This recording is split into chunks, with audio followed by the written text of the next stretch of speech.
बॉलीवुड में इनसाइडर बनाम आउटसाइडर की बहस कोई नई बात नहीं है।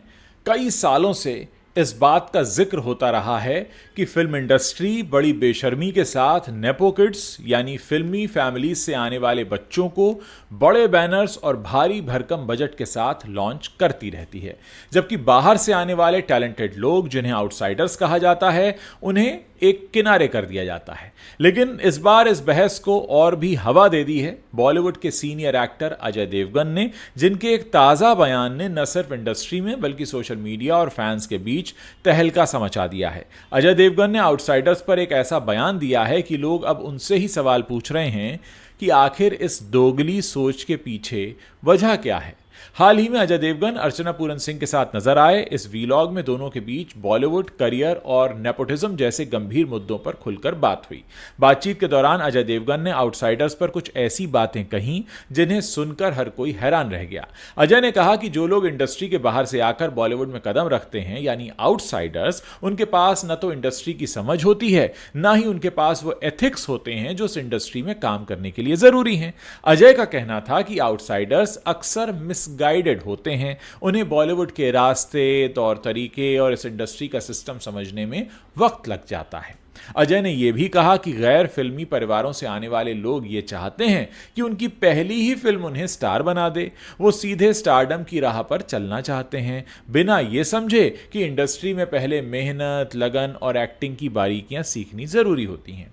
दूसरी तरफ अजय ने नेपो किड्स की तारीफ करते हुए कहा कि फिल्मी परिवारों से आने वाले बच्चों में एक्टिंग का वो पोटेंशियल होता है जो उन्हें इंडस्ट्री में बेहतर करने में मदद करता है।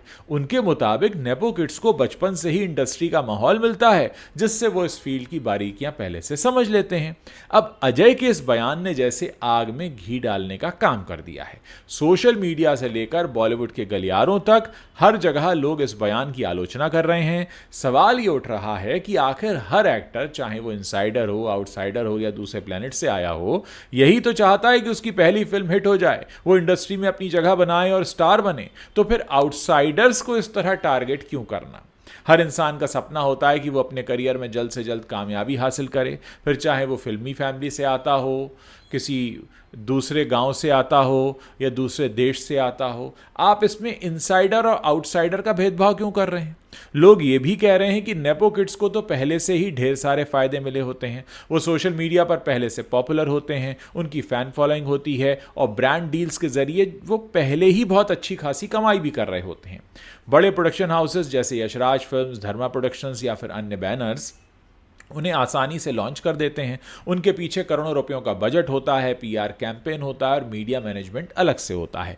लेकिन आउटसाइडर्स के लिए रास्ता इतना आसान नहीं होता। उन्हें छोटे छोटे रोल्स के लिए ऑडिशंस की लंबी लंबी लाइन में लगना पड़ता है, सालों तक स्ट्रगल करना पड़ता है और कई बार तो वो मौका मिलता ही नहीं जिसके वो हकदार होते हैं। अब सवाल ये है कि आखिर बॉलीवुड में एथिक्स क्या होते हैं?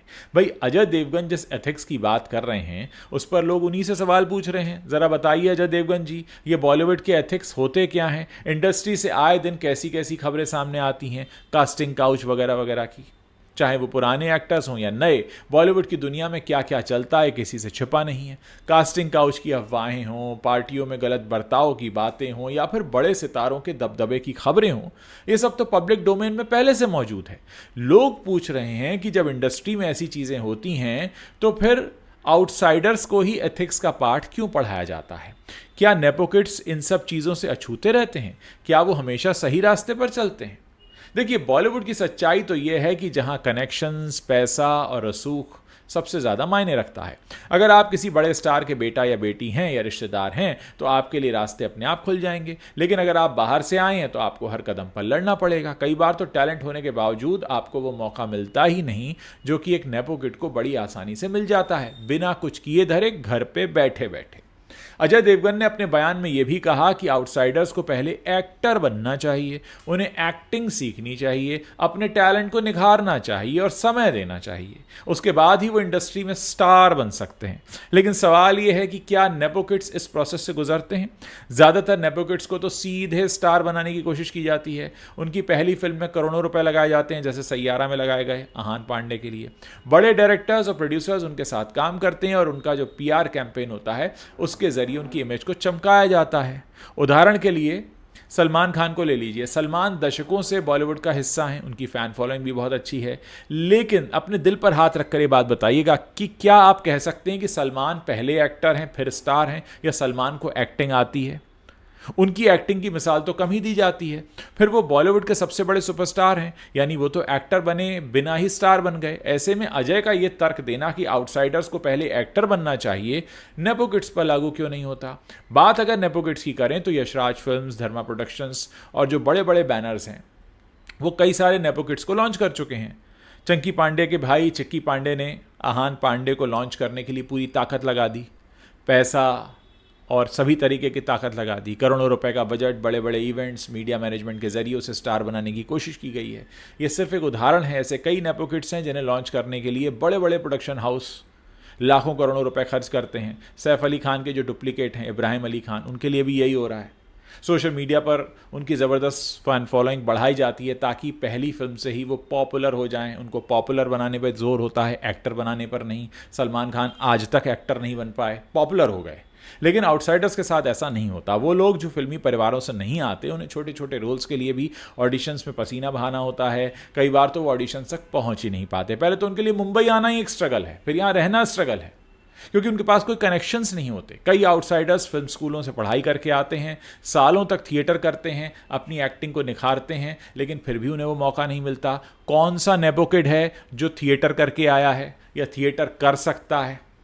बॉलीवुड का यही दोगलापन है जिसकी वजह से लोग नाराज हैं। इंडस्ट्री कभी नहीं चाहती कि बाहर से आने वाले टैलेंटेड लोग आसानी से आगे बढ़ें। कई लोग ऐसे हैं जो फिल्मों में काम करने का सपना लेकर मुंबई आते हैं। वो छोटे शहरों से, कोई बिहार से आ रहा है, कोई यूपी से आ रहा है, कोई एमपी से, कोई राजस्थान से, गैर फिल्मी बैकग्राउंड से आते हैं। उनके पास ना तो पैसा है ना कनेक्शंस हैं, फिर भी वो मेहनत करते हैं, ऑडिशंस देते हैं और अपने टैलेंट को साबित करने की कोशिश करते हैं। लेकिन इंडस्ट्री में मौके ज़्यादातर उसी को मिलते हैं जिनके पास बड़ा नाम है, बड़ा बैनर है, बड़ा बजट है।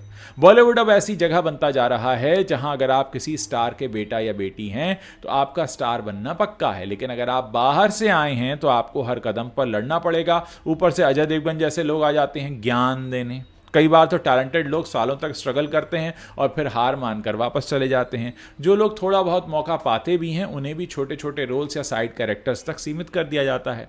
ये पहली बार नहीं है कि नेपोटिज्म की बहस ने बॉलीवुड को हिलाया हो। कुछ समय पहले प्रोड्यूसर डायरेक्टर करण जौहर भी इस मुद्दे पर निशाने पर आ गए थे। एक शख्स ने उनसे कह दिया कि वो नेपो किड्स के दाईजान हैं, सिर्फ वो ही उन्हें लॉन्च करते हैं।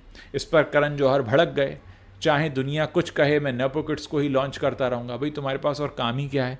करण का ये रुख भी लोगों को पसंद नहीं आया था। आप जानते ही आज की तारीख में करण को अपनी कंपनी की आधी हिस्सेदारी बेचनी पड़ी क्योंकि घाटा हो रहा था। लोग पूछ रहे थे कि आखिर टैलेंट को मौका देने में दिक्कत क्या है आपको, क्यों सिर्फ फिल्मी परिवारों के बच्चों को बड़े मौके दे रहे हो जबकि आपकी कंपनी बिकने तक की नौबत है। अजय देवगन जैसे सीनियर एक्टर के इस बयान से बॉलीवुड की सच्चाई को एक बार फिर से झटका लगा है। सवाल यह है कि इंडस्ट्री आने वाले जनरेशन को क्या सिखा रही है? क्या मेहनत और टैलेंट से ज़्यादा कनेक्शंस और पैसों का बोलबाला है? आउटसाइडर्स को बार बार ये क्यों सुनना पड़ता है कि उनमें समझ नहीं है, उनमें एथिक्स की कमी है? अगर इंडस्ट्री में टैलेंट को मौका मिले तो क्या आउटसाइडर्स भी बड़े स्टार्स नहीं बन सकते? सच्चाई तो ये है कि बॉलीवुड में कई ऐसे आउटसाइडर्स हैं जिन्होंने अपनी मेहनत और टैलेंट के दम पर नाम कमाया है। खुद शाहरुख खान, अक्षय कुमार और विद्या बालन जैसे बड़े नाम हैं, कार्तिक आर्यन हैं। लेकिन आज के दौर में आउटसाइडर्स के लिए रास्ता और मुश्किल होता जा रहा है। बड़े बैनर्स और प्रोडक्शन हाउसेस ज़्यादातर नेपो किड्स को ही प्राथमिकता देते हैं क्योंकि उनके नाम के साथ पहले से ही एक ब्रांड वैल्यू जुड़ी होती है, एक नाम का ठप्पा लगा होता है। अजय देवगन के बयान के बाद सोशल मीडिया पर हंगामा मचा हुआ है। लोग उनकी आलोचना कर रहे हैं और कह रहे हैं कि एक सीनियर एक्टर को इस तरह का बयान देना शोभा नहीं देता। वैसे शोभा तो उन्हें वो गुटके का ऐड भी नहीं देता है, लेकिन क्या करें, वो करते हैं। कई आउटसाइडर्स हैं जो इंडस्ट्री में स्ट्रगल कर रहे हैं, अपनी कहानियां शेयर कर रहे हैं। कोई बता रहा है कि कैसे उसे ऑडिशंस में बार बार रिजेक्शन मिला, कोई बता रहा है कैसे बड़े प्रोड्यूसर्स ने उसे छोटे रोल्स तक सीमित रखा। कुछ लोग तो ये भी कहते हैं कि बॉलीवुड में टैलेंट से ज़्यादा आपकी जेब में पैसा कितना है और आपके नाम के आगे सरनेम क्या लगा है, ये मायने रखता है। देखिए, ये बहस अभी खत्म होने वाली नहीं है। अजय देवगन का बयान हो या करण जौहर का रवैया, ये सारी चीज़ें बॉलीवुड की उस सच्चाई को बताती हैं जिसे हर कोई जानता है लेकिन कोई खुलकर बोलना नहीं चाहता। सवाल ये है कि क्या बॉलीवुड इस बहस से कुछ सीखेगा? क्या इंडस्ट्री में टैलेंट को मौका देने का सिस्टम बनेगा या फिर नेपोटिज्म का सिलसिला यूं ही चलता रहेगा? अगर बॉलीवुड को सचमुच बदलना है तो उसे आउटसाइडर्स को बराबर का मौका देना होगा, टैलेंट को प्राथमिकता देनी होगी, न कि सिर्फ बड़े नामों को। क्योंकि अगर ऐसा नहीं हुआ तो वो दिन दूर नहीं जब दर्शक भी सिर्फ टैलेंट को सपोर्ट करेंगे और नेपो किड्स की फिल्में बॉक्स ऑफिस पर धूल चाटेंगी। दोस्तों, इस पर आप अपनी कोई ना कोई राय ज़रूर रखते होंगे। आप हमें भी बताइए, हमें आपके कमेंट्स पढ़ने का इंतज़ार रहेगा।